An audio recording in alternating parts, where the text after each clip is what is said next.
A lot of the conversation about blended learning focuses on like the tools and the software, but it rarely talks about the on-the-ground techniques and tools that the teacher does in the classroom. And that's where we're going now, what I would call the moves of a blended learning teacher.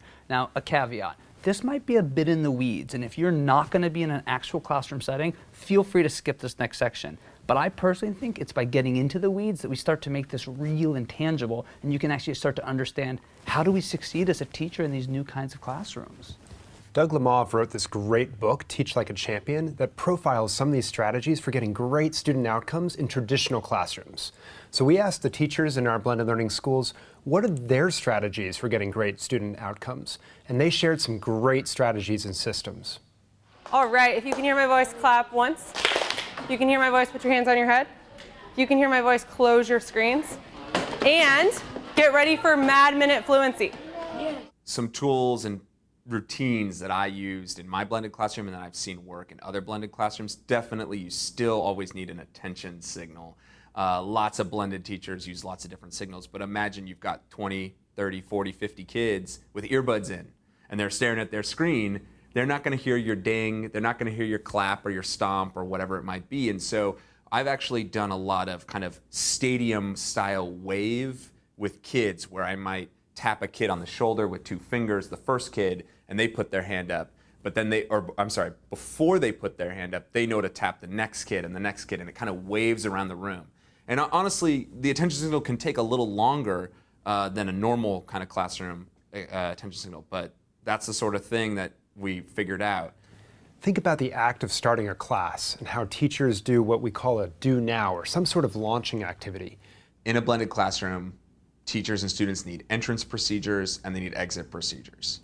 One of the things I like about a blended classroom is that if your kids are walking in, you don't need to create a do now or a warm up or anything like that. The do now or warm up for those kids for whom it's their turn on the computers, it's go to your computer and start. Just get right back to work wherever you were when you logged out the last time, whether the last time was an hour ago or 2 weeks ago or whatever it was. When it comes to an exit procedure, I think it's really important that kids, much like the old adage, you know, when we're off hiking and camping, we're going to try and leave it cleaner than we found it, that you want to be really clear with kids about what you want the computer stations to look like when they exit. So I used to do 1-knuckle keyboards, which meant the kids would put their knuckle there, and that was the space between the edge of the table and the keyboard. And then we'd look down the rows and we could see, you know, basically what was correct. And it really helped kids understand, because wires get crisscrossed and tangled, that this is this station's mouse and keyboard, and that everything is the way it's supposed to be, and it gives that kind of structure and order, and then you can dismiss. And I found that it helped bring kind of an element of rigor to the classroom, just the physical maintenance of the space. In blended learning, there are often more transitions than in a traditional classroom. Just think about a station rotation model where students are rotating between the online learning and small group instruction. Or think about a lab model where students are rotating from the learning lab and then into the traditional classrooms. Managing these transitions and making them tight and really fit well with the learning schedule is really critical.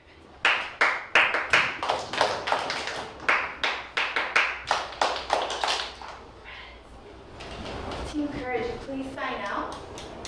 Team Ganas, please go to the iPads.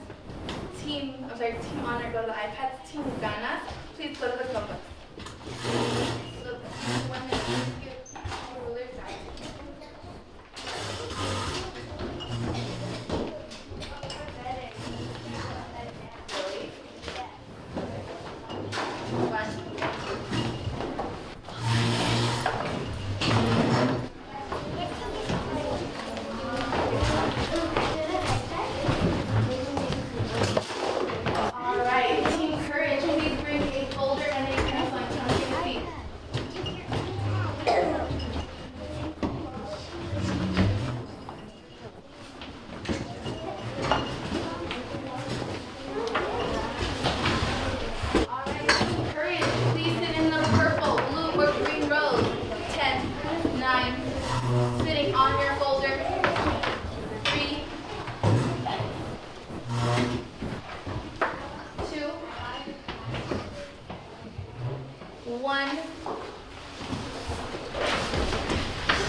Devin, our feet are on the line.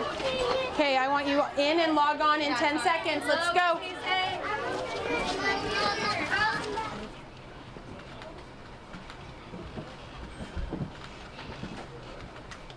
In a typical class, we simply ask students to raise their hand for support. But in a blended class, that might look different.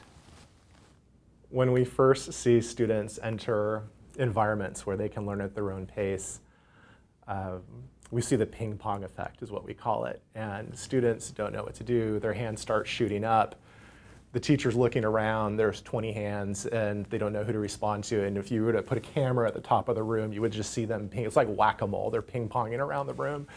And pretty consistently, we've seen folks who are thinking about pedagogy, and basically inventing pedagogy on the fly, but really getting to the same place where here's a hierarchy of things that you need to explore when you need help as a student. And some of that is the online resources before you. Some of that is knowing to turn to a peer next to you. Some of that is knowing who the expert is in the room, either teacher or peer. Some of it's reading the instructions again. Some of it's asking the teacher. Some of it's asking the resource person that's around. But really helping kids know what resources are available to them is what allows the teacher to free up their time in a way where they can use it really strategically. Getting help in a blended classroom. You need a routine on getting help. And I like to have a really high bar that the teacher doesn't be the helper when the kids are online for a few steps down the road. So in a blended classroom, as in any classroom, kids are going to need help. And one of the things that I think is really important is that kids have a long runway of kind of working and trying to help themselves and be as self-directed and independent as possible. So what I've seen sometimes is that a kid might not actually raise their hand and get the teacher's help for maybe 2 or 3 days worth of sessions on the computer, struggling and working their way through, because they're doing things like taking the hints, watching the videos that support, checking another website, trying to master that concept in another program that teaches it a different way, and bringing the learning then back into the original program, maybe quietly checking with a neighbor. Lots of strategies that I want the students to use before they raise the hand, looking for in-class human teacher support. One of the most challenging things in working with students when they show up here is that they're used to putting their hand in the air and having a teacher answer their question and do the learning for them. So we've had a lot of work to undo, or things for students to unlearn. It's taken time, and it's taken intentional lessons that our teachers have built around how you can be challenge seeking, how you can shift your strategies, all of the non-cognitive skills that go along with developing perseverance and grit. We've built lessons for those, and having a common vocabulary and common lessons goes a long way, especially working with our young 6th graders.